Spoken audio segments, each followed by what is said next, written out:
Hello everyone. आज हम देखने जा रहे हैं इवर्स मूल मॉडल। बेसिकली इवर मूल मॉडल 1954 में Jewell James Ebers and John L Moll ने डिस्कवर किया था।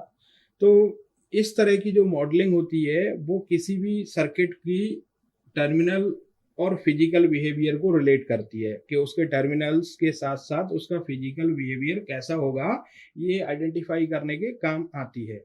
तो जनरली इंटीग्रेटेड सर्किट्स में हम जब उनके बिहेवियर्स की बात करते हैं तो उस बिहेवियर के लिए हम यहाँ पे बार बार सर्किट को रीड्रॉ नहीं करते हैं। हम उसके मॉडल्स को ड्रॉ करते हैं और मॉडल्स की करेक्टरिस्टिक्स देखते हैं। तो यहाँ पे हम क्या करेंगे, एक एनपीएन और पीएनपी ट्रांजिस्टर ड्रॉ करेंगे और उसका मॉडल इवरमोल मॉडल देखेंगे यहाँ पे।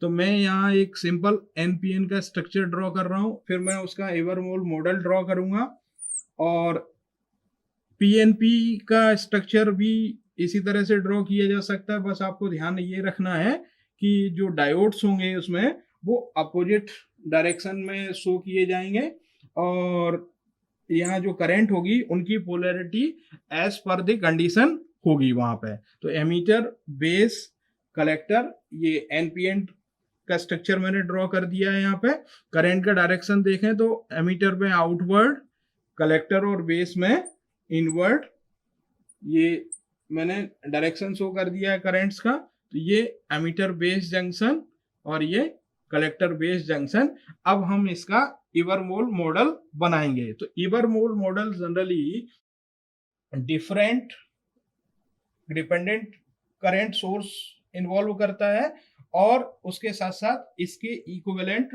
डायोड्स को दिखाता है। तो जनरली मैं अगर एनपीएन ट्रांजिस्टर का back to back diode model बनाए तो इस तरह से बनता है, जो कि हम जनरली प्रेफर नहीं करते हैं इस तरह से, क्योंकि यहाँ पे बिहेवियर डिफरेंट होता है, ट्रांजिस्टर की लेयर्स अलग अलग हैं। तो बिहेवियर डिफरेंट होने के कारण हम इस तरह के मॉडल्स को प्रेफर नहीं करते। यहाँ पे ये इवरमोल मॉडल में ड्रॉ करने जा रहा हूँ। तो इवरमोल मॉडल में सबसे पहले क्या करते हैं, हम इक्विवेलेंट डायोड ड्रॉ करते हैं। एनपी है यहाँ पे, देख सकते हैं आप, एनपी के रिस्पेक्ट में मैंने ड्रॉ किया है और इसका constant current source, dependent current source यहाँ पे मैंने बना दिया है और ये है एमीटर टर्मिनल। बीच में बेस रहेगा। दूसरा यहाँ पे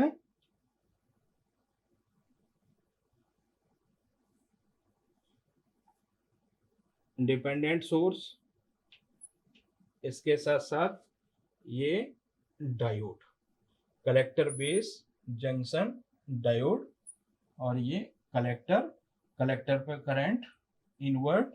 यहाँ पे ये अल्फा एन आई ई और ये करंट आई।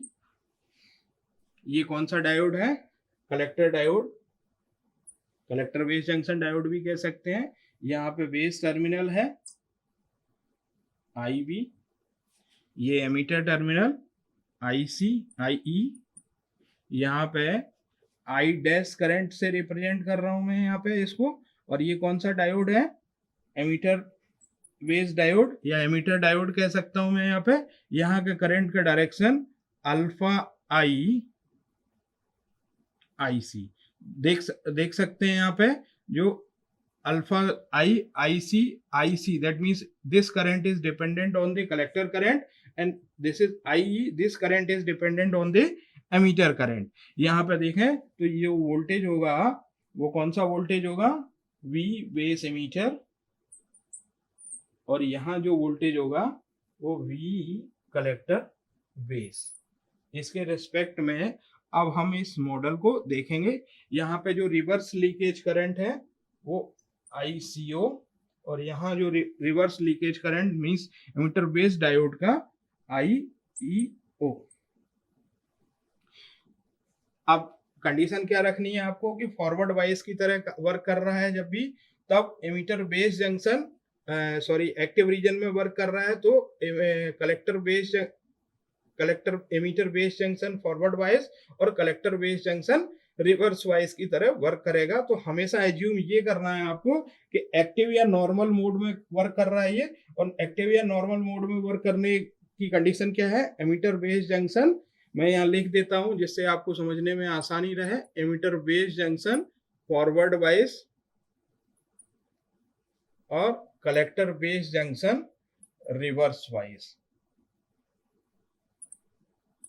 अब यहां हम एनालिसिस स्टार्ट करते हैं। तो कलेक्टर जंक्शन पे करंट के लिए हम केसीएल को अप्लाई करते हैं। By KCL at collector node. तो देखें करंट के लिए क्या इक्वेशन आएगी, I C equal to alpha N I E minus I. और ये आई जो क्या है, डायोड करंट इक्वेशन होनी चाहिए आई की, diode current equation that will I equal to I C O E to the power V base collector divided by beta eta V T minus 1। तो हम यहाँ सब्स्टिट्यूट कर देते हैं इस वैल्यू को। तो आई सी की वैल्यू जो निकल के आती है that is alpha N I E minus I C O E to the power V base collector divided by eta V T minus 1, और इसे हमने बोला है equation number 1। Similarly emitter current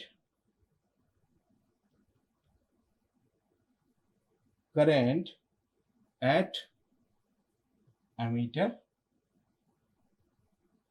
node, emitter current and emitter node identify करते हैं हम यहाँ पे। तो क्या आएगा, आई ई, देखें एमीटर नोड पे, इस नोड पे देखेंगे तो I E is equal to alpha I C plus I dash.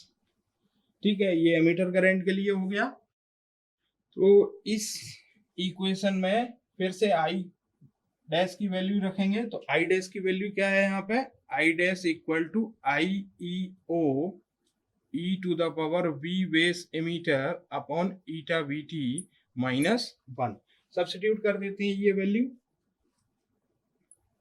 Alpha I C plus I E O E to the power V base emitter divided by eta V T minus 1, और इससे बोला है हमने equation number 2। तो the equation number 1 and 2 are the first set of Evers-Moll model equation. Equation number 1 and 2 are first set of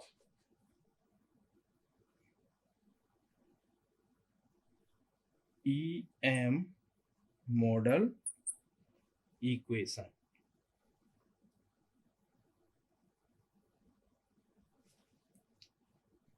तो देख सकते हैं हमारे पास first set of Ebers Moll equation आ गया है। I C equal to alpha N I minus I C O E to the power V C B divided by eta V T minus 1 and I equal to alpha I C plus I E O E to the power V base emitter divided by eta V T. हम देख सकते हैं यहाँ पे कि alpha N आई क्या है, dependent है। अल्फा करंट गेन रहेगा, आपको मालूम है पहले से आईसी और आईई के बीच में रिलेशन है। और आईसीओ ये कलेक्टर बेस और ये आईईओ एमीटर बेस जंक्शन के रिवर्स सैचुरेशन करंट है। बेस एमीटर वोल्टेज और collector base voltage, input voltage जो भी आप अप्लाई करेंगे उस टर्मिनल पे, ईटा सेमीकंडक्टर कांस्टेंट है यहाँ पे, और वीटी वोल्ट टेम्परेचर इक्विवेलेंट है। अब हम इन इक्वेशन से दूसरा एक और सेट जनरेट करेंगे यहाँ पे। तो उसके लिए सब्स्टिट्यूटिंग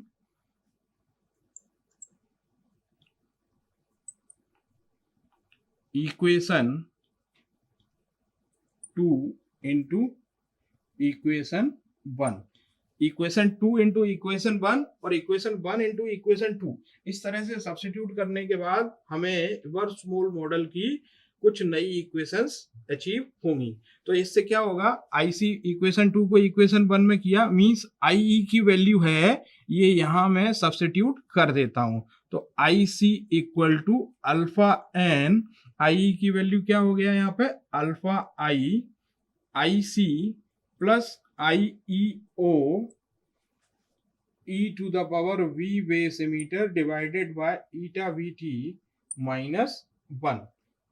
ये सब्स्टिट्यूट ये हो गया यहाँ पे, minus I C O e to the power vcv divided by eta vt minus 1। Substitute करने के बाद मैं सॉल्व करता हूं यहाँ पे, ये देखिए अल्फा एन आई आई सी, ये फैक्टर को जब यहाँ उठा के ले जाऊंगा तो 1 minus alpha N alpha I आ जाएगा, और आई सी यहीं छोड़ता हूं तो I C is equal to I E O divided by 1 minus alpha N alpha I into e to the power v base emitter bracket में divided by eta V T minus 1। इसके साथ alpha N और multiply में रहेगा, minus I C O divided by 1 minus alpha N alpha I e to the power V C V divided by eta V T minus 1। इसको मैंने equation number 3 बोला है, जो कि कैसे आई है, जब मैंने इक्वेशन नंबर 1 में इक्वेशन नंबर 2 की वैल्यू सब्स्टिट्यूट की है। Again substituting equation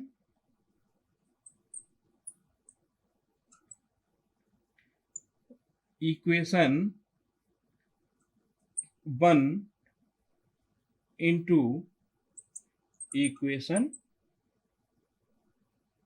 2, that means अब मुझे क्या करना है, आई सी की वैल्यू इस इक्वेशन में इक्वेशन 2 में सब्स्टिट्यूट करना है। तो ये सब्स्टिट्यूट करने के बाद जो मेरे पास एक्सप्रेशन आएगी, that will I E is equal to I E O 1 minus alpha N alpha I bracket E to the power v base emitter divided by eta vt minus 1 plus alpha I e o divided by 1 minus alpha n alpha I into e to the power vbc divided by eta vt minus 1। और इसे बोला मैंने equation number 4। तो देख सकते हैं यहाँ पे ये इक्वेशंस जो है हमें कैसे सब्स्टिट्यूट करना है। इस इक्वेशन में पहला स्टेप क्या था, इक्वेशन नंबर 2 को इक्वेशन नंबर 1 में सब्स्टिट्यूट किया था मैंने।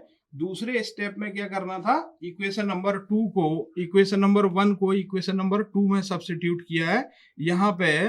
तो I E equal to alpha I सी की जगह अल्फा एन आई ई रख दिया है, और minus I C O V C B this इस तरह से सब्स्टिट्यूट किया है मैंने यहाँ पे। तो ये इक्वेशन मेरे सामने इस फॉर्मेट में आ गई। ये इक्वेशन नंबर 3 और इक्वेशन नंबर 4, इनको बोलता हूं मैं second set of इबरमोल्स equation.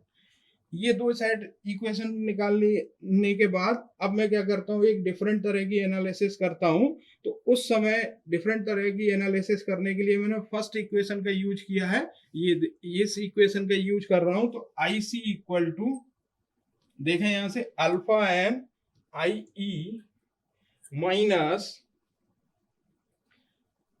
I C O e to the power V C V upon eta V T minus 1। ये फर्स्ट इक्वेशन ली मैंने, और फर्स्ट इक्वेशन का यूज करके मैं क्या कर रहा हूं, यहाँ पे I C O e to the power V C V divided by eta V T minus 1, यहाँ वोल्टेज के लिए यूज करने जा रहा हूँ। इस इक्वेशन को वोल्टेज की एक्सप्रेशन फाइंड आउट करने के लिए यूज करने जा रहा हूँ। तो alpha N I E minus I सी, और इसके बाद VCB e to the power VCB upon eta VT is equal to 1 plus alpha n IE minus IC divided by ICO।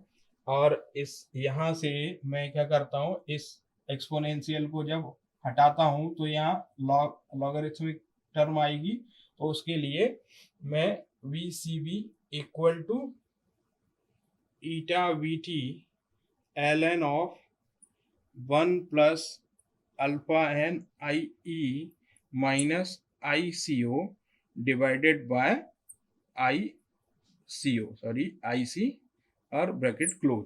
ये इक्वेशन को मैंने इक्वेशन नंबर 5 बोला है। सिमिलरली हम base emitter voltage के लिए भी लिख सकते हैं, तो V base emitter eta VT ln 1 plus IE minus alpha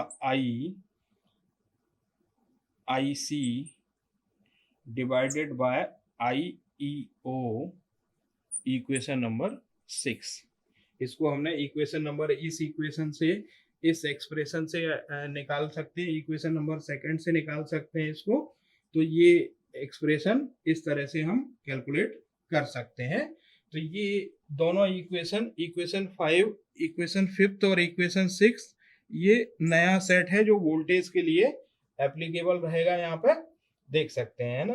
अब हम आगे जब बात करते हैं तो यहाँ पे स्टैंडर्ड रिलेशंस की बात करते हैं। तो स्टैंडर्ड पैरामीटर्स क्या हैं, यहाँ पे पैरामीटर्स क्या हैं रिवर्स मूल मॉडल के पैरामीटर्स?